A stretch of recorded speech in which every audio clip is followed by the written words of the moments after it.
বন্যার পানি কমার সাথে সাথে বন্যা কবলিত এলাকায় ফুটে উঠেছে ক্ষতচিহ্ন। পানির নিচে এখনো তলিয়ে গাইবান্ধা সদর, সুন্দরগঞ্জ, ফুলছড়ি ও সাঘাটা উপজেলার 20টি ইউনিয়ন। পানিবন্দী অন্তত 25,000 মানুষ। অনেকেই দিন কাটাচ্ছে উঁচু সড়কের পাশে। অনেকের বাড়ি থেকে পানি নামলেও কদাকার পরিস্থিতিতে চলাচলে পড়তে হচ্ছে চরম দুর্ভোগে। বন্যার কারণে ফসলের ক্ষয়ক্ষতি হয়েছে।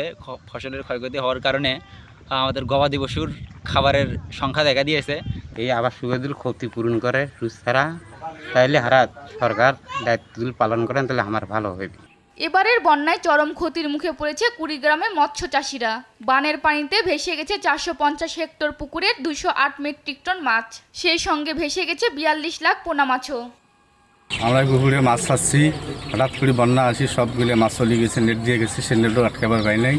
পঞ্চগড়ে পানি কমতে শুরু করেছে নদ নদী ও ফসলি জমিতে। তবে 80% জমিতে রোপা আমন লাগাতে পারেনি কৃষকরা। বানের পানি কমলেও এখনও অনেক এলাকায় রয়েছে জলাবদ্ধতা ও বিশুদ্ধ পানির সংকট।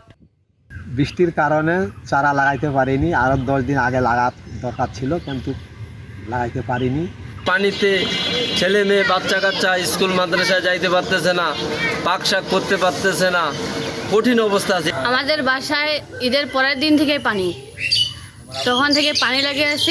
নদী তীরবর্তী লালমনিরহাটের নিম্নাঞ্চল ও চরাঞ্চলে ক্ষতিগ্রস্ত হয়েছে গ্রামীণ সড়ক। সেই সঙ্গে নদী ভাঙ্গন দেখা দিয়েছে হাতীবান্ধা উপজেলার গড্ডিমারি, আদিতমারির মহিষখচা, সদরের রাজপুর, খুনিয়াগাছ, কালমাটি এলাকার কয়েকটি পয়েন্টে।